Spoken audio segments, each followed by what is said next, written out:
আমার বিশ্রামের প্রয়োজন।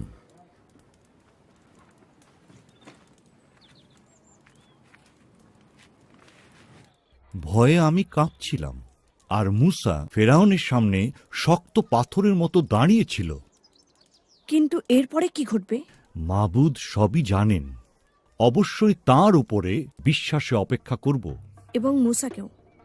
হ্যাঁ, বিষয়টা নিয়ে আমি চিন্তা করেছি। ইট তৈরির জন্য তাদের খড় দেওয়া বন্ধ করে দেব, নিজেরাই খড় জোগাড় করবে। এবং আমি চাই আগে যে পরিমাণ হতো এখনও তাই হবে, কোনোভাবেই এটা কমানো যাবে না। কারণ তারা অলস এবং কাজ থেকে 3 দিনের বিশ্রাম নিতে চায়। হে মহামান্য ফেরাউন, তারা কখনোই এই দেবতার সম্পর্কে কথা বলেনি মুসা না আসা পর্যন্ত। সে লোকদের উত্তেজিত করছে। সে সময় তারা পাবে না।